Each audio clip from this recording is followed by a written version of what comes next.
Bonjour, nous sommes le jeudi 4 septembre 2014.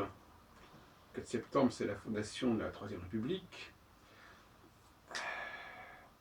Et je voudrais parler astrologiquement de ce livre de Valérie Trierweiler, Merci pour ce moment, réédition aux arènes, je crois. Euh, Parce qu'il correspond tout à fait à la tonalité de la période cyclique que nous traversons, et qui est une période qui est, c'est-à-dire que c'est la phase 1 de cette période cyclique, c'est la phase conjonctionnelle. Et la phase conjonctionnelle est une phase extrêmement surmoïque, comme on peut s'imaginer, puisqu'il s'agit de, de sanctionner tout ce qui ne respecte pas le bien pensant, le bien disant. Et effectivement, une des phrases clés de la dénonciation du président par l'auteur, des expressions qui choquent. Il a osé dire, il a dit ce qu'il ne fallait pas dire, il a parlé des sans-dents, des pas jojo, etc. Et donc ce sont des écarts de langage qui ne sont pas tolérés en période de phase 1. Et d'ailleurs, je pense que nous sommes nombreux à avoir observé ce phénomène, à savoir qu'on ne tolère pas que nous ayons pu employer telle et telle expression. Alors le problème avec Valérie Trierweiler, c'est qu'elle ne parle pas de ce qui se dit maintenant, elle parle de ce qui s'est dit avant, il y a quelques années, puisqu'elle le connaît quand même depuis une dizaine d'années. Eh bien, ça ne change rien. On remet sur le tapis ce qui a été dit, et ça fait mouche.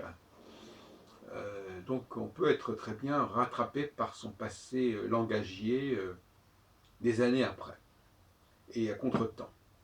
En l'occurrence, ce n'est pas à contre-temps, puisque nous sommes concernés par cela, mais je pense que si le livre était paru à un autre moment, ça aurait été vécu autrement. Parce que la parole féminine, puisqu'il s'agit de cela tout de même, ce sont les femmes qui se considèrent comme les gardiennes de la morale, et la morale, c'est avant tout une façon de s'exprimer, une façon de dire les choses ou de ne pas les dire. Les gens sont jugés sur ce qu'ils disent, pas sur ce qu'ils font. Et il y a des écarts de langage donc qui sont condamnés, qui sont dénoncés. Et j'ai écrit qu'effectivement, la phase 1 est une phase où les femmes prennent le pouvoir, dans certaines mesures, imposent en tout cas leurs valeurs, leur mode de fonctionnement. Et ce mode de fonctionnement qui consiste à dire qu'il faut préférer une certaine forme de conformisme du langage, il faut lisser son langage, il faut le censurer, le châtier, et tout ira bien, et nous vivrons tous dans l'harmonie. Encore un mot harmonique qui est tout à fait intéressant, puisque pour moi la phase 1 est une phase de l'aspect harmonique. Alors en astrologie, l'aspect harmonique c'est le trigone. Dans mon système, c'est plutôt la conjonction, parce que le mot conjonction, il veut quand même bien, à mon avis, bien qu'on ait interprété diversement, enfin la conjonction c'est quand même une forme d'harmonie, de symphonie.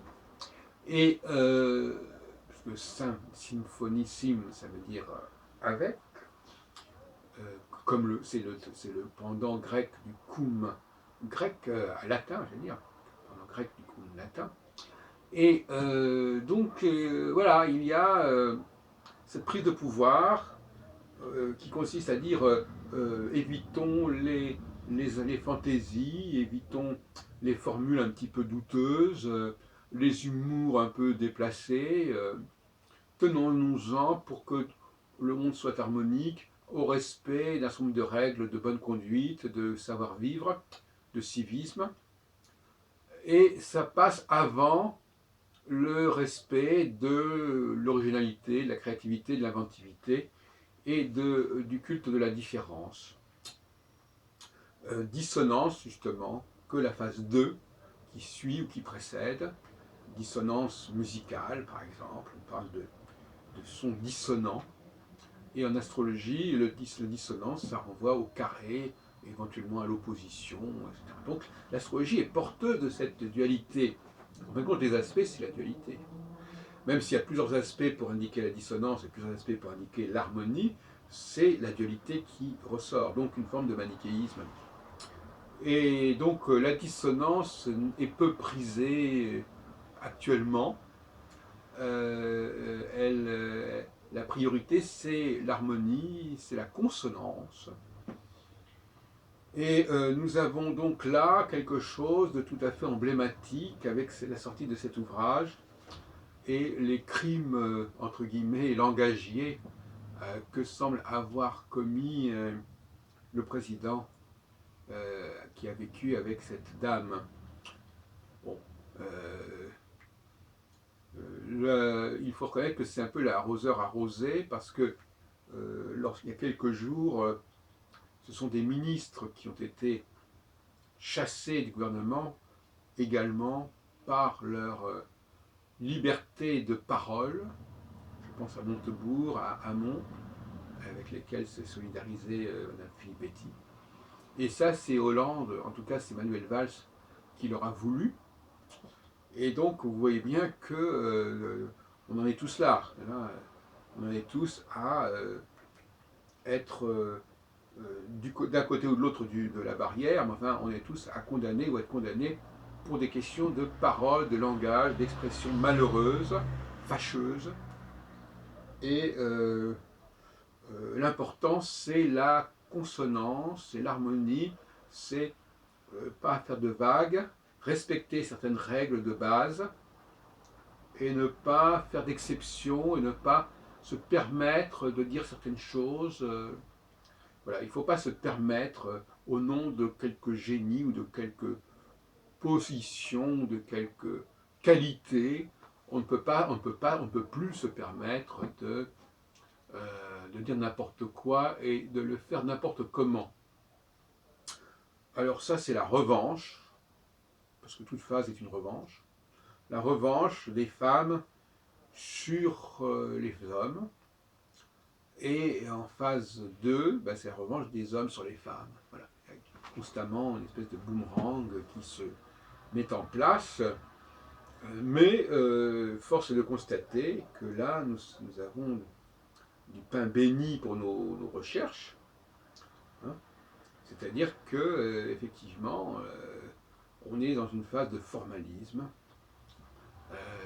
où tout doit être parfaitement au cordeau, pas un mot de trop, voilà, et sinon on se fait taper sur les doigts et on se fait montrer du doigt. Voilà, donc c'est une période où la paix sociale, la paix des ménages exige, et ça devient une priorité apparemment, exige une restriction, un contrôle de sa parole et pas de lâcher prise de ce qu'on peut dire. Moi je connais des cas récemment de personnes qui ont eu des mots malheureux, une expression discutable et qui aura suffi à déclencher des ruptures, déclencher des rejets, parce qu'il y a des expressions qui sont jugées abominables, inconvenantes, c'est-à-dire convenante, donc contre la convention. Et convention, conjonction, on est dans une linguistique du Cohen, du con, du CO, et par opposition à une linguistique du 10 et du D qui correspond à la phase numéro 2.